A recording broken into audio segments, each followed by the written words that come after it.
So, it's finally here. It's finally here. The biggest event in CW history and DC TV series as well. We're finally seeing Crisis on Infinite Earths. I gotta be honest, I was not interested at first because I was kind of done with the DC CW universe, probably because I was like, it's just not doing it for me anymore. But, you know what? I was kind of like, when I was hearing all the announcements, like Kevin Conroy coming back to, being on here to play Batman in live action. You had Brendan Routh becoming Superman again. You had Tom Welling as coming back. You had all of these actors and actresses coming out of the woodwork. Like, literally, it was like one person after another. You were, like, expecting anyone at any point to show up. Like, that was a big thing. So, yeah, I was like, alright, you got me. I'll give it a shot. I will give this the benefit of the doubt and give this a look. So what did I think of part 1 of Crisis on Infinite Earths? It was good. I enjoyed it. I thought it's a little slow, and you really have to keep your expectations down, because CW budget only goes so far. The CW budget only goes so far, and I know some cameos were like, oh, that was it. Like, Burt Ward's cameo. Like, I was like, oh, I wish he got to do more, but, oh well. I wasn't actually, to be honest, I wasn't expecting Burt Ward to do much, honestly. I wasn't expecting Burt Ward to have a lot. Like, when his little cameo and saying the little quote real quick, I was like, alright, that's exactly what I thought he was gonna get. Like, he was gonna say a fun quote and then go away. The two that really got me in terms of cameos was the Titans cameo from, of course, DC Universe. That got me. And the other one of, what's his name? The reporter from the Michael Keaton universe. That cameo made me go, wait, what? He's here? Oh, man. So the Michael Keaton Batman universe was shown briefly. And again, Titans was another universe. I was like, okay. I don't, like, again, I was like, because I had heard whisperings that Titans was going to make a cameo, but at the same time I was like, I don't know. Are they actually going to see it? Oh, we saw Titans. Okay.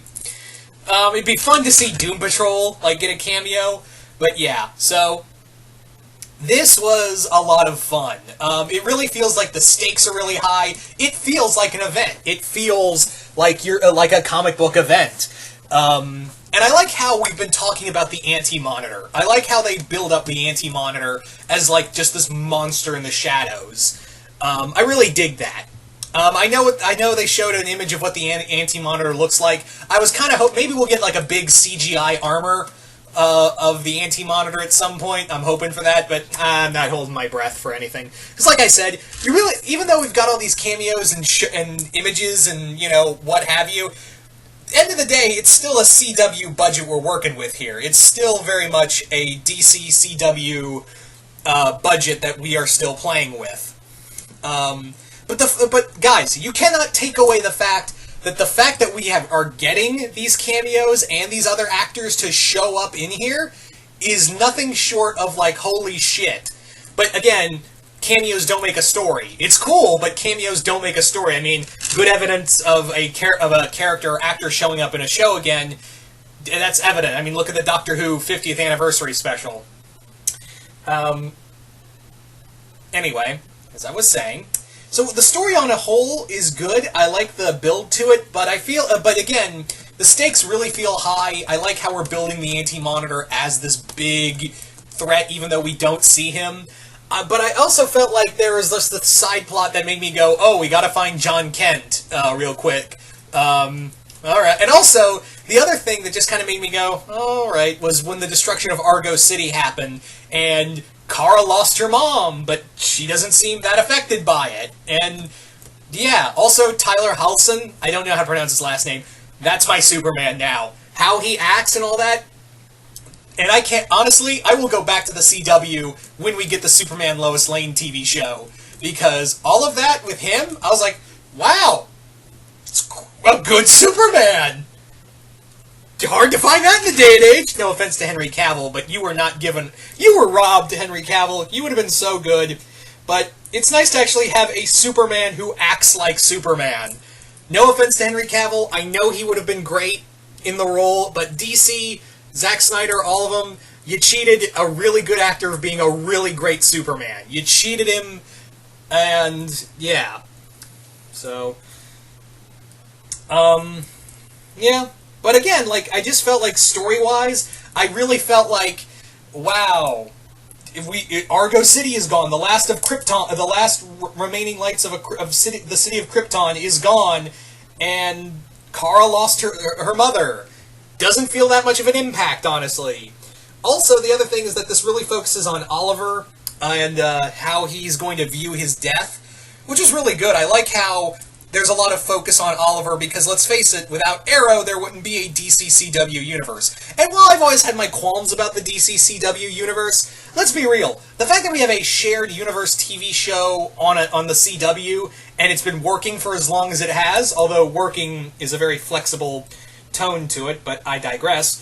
The fact that it's been around as long as it has, you cannot fault that. Also, major props to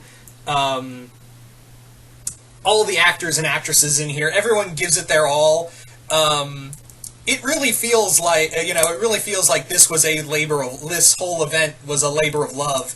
And it's really got me excited. I haven't watched DCCW stuff in years. And granted, there are some moments in here where I'm watching, I'm like, what the hell? And I'm like, what the hell? What the hell? That's like every moment. Like, every 5 minutes I was like, what the hell?